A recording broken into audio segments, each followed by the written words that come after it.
website right now and download my free course on alternate picking mastery. It contains 5 essential exercises that will take you to alternate picking mastery faster than you can imagine. And then I've included my method of how to lay out a practice plan in just 1 to 2 minutes that will absolutely boost your results like nothing you ever tried before. So go download it right now. It's free.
So legato.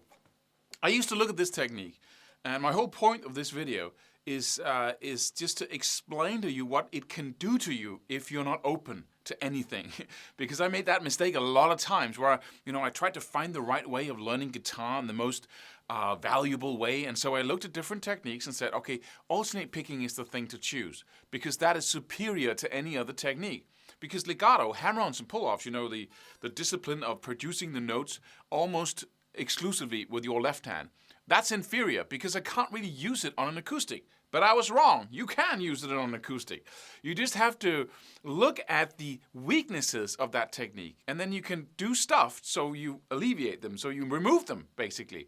And every technique has its weaknesses. Alternate picking is not that well. If you want to do arpeggios then alternate picking can't really perform the task as fast as sweep picking can.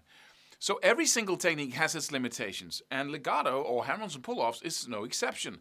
But if you really look into what are the exceptions, what are the weaknesses of that technique, you can use it where it's very suited and not where it's not. Right? So I warmly recommend it because so many things just clicked for me once I started mastering legato or hammer-ons and pull-offs. My alternate picking skills just improved overnight. My sweep picking skills improved overnight because it was so much easier. Because legato, hammer-ons and pull-offs is the glue. It's kind of a bridge that you can use to go from one technique to another. And it's just, it so opens up your playing once you're really good at it. And so once I discovered that, once I started practicing it and I could just smell the spring coming, right? And then I started really looking into it and really looking into say, can I become, not just have an okay legato technique, which most people have, even top players, they have an okay technique. But you can really take it to the level where you can produce clear and loud notes if you practice it in the right way. And I have a whole course on that called Legato Preeminence, because it's aimed at taking that skill to the highest level. But this video and the following, I'm just going to do a couple of videos on legato here because I'll just show you how it really can open up your playing. And the first one is this one. And we're going to talk about how you can use legato in the most effective way because it does have a little bit of a weakness, and we're going to look into that now and show you how you can alleviate that and remove the weakness completely by doing a couple of things. Just let's look at it. So this is one of the important limitations here of hammer-ons and pull-offs. If I go down any scale and I just use hammer-ons and pull-offs, I'm picking the first note on the string and then I'm hammering on the next. It sounds okay when I'm playing slow, right? But as soon as I'm playing fast, it becomes this wobbling, and I hate that sound because it's like it's too limiting. I want something that sounds dynamic and not like it's limited by the technique I use. But if I choose a sequence instead that has different accents than blah, blah, blah, blah, then I can suddenly do something with this. So I could go, right? I could choose a sequence that, and I still have this, but if I can break that sound immediately and go, let me just stay there. So I'm playing, right now I'm in this shape here. I have the 11th and the 12th and the 14th fret on both the D and the G string, right? And on the high E string I have the 12th, the 14th and the 15th, right? So I'm in the key of D major.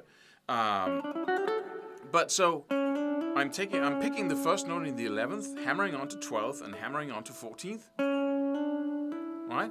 And then I pick the note in the 11th fret on the G string, and then I'm hammering on to the 14th fret, pulling off again, and then hammering my way up to the 14th fret via the 12th. So it sounds like this, right? Like that, right? Basic sequence, but it demonstrates very nicely what happens when you start messing with the notes and you put some pull-offs in there, because pull-offs are a lot stronger than the hammer-ons. You can really pull off hard, right? You don't have to ride the momentum of the last note you picked or hammered on, so you don't get this strong, weak, and even weaker sound. Strong, weak, and even weaker, right? So you don't get that wobbly. So if I go, let me just stop there, because then I can go to the next string here and play the same sequence in the 12th, 14th, and 15th fret on the B string and the high E string. Right, so I can go, and it even works with a clean sound. Right, instead of going, or even worse. Right, and if you kick in some distortion. Right, another example is to mix legato with other techniques like alternate picking. So if I can manage to get my alternate picking up to the level where I can go and take a break, then I have an amazing new skill here, because then I can go, instead of hammering on the first note, I can just pick them and pick the first note on the next string and then go, right? So I go, and then I get an even stronger run here.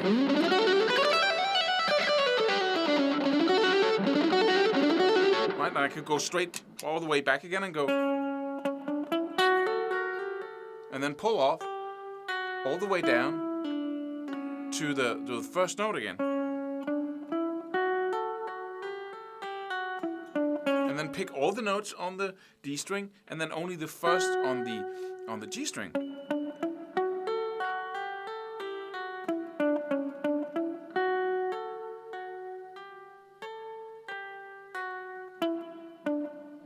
And that's a really effective thing.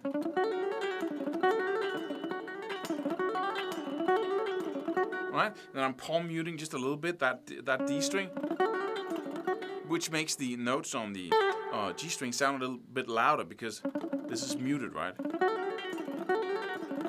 And I get that nice, cool difference between my alternate picking and my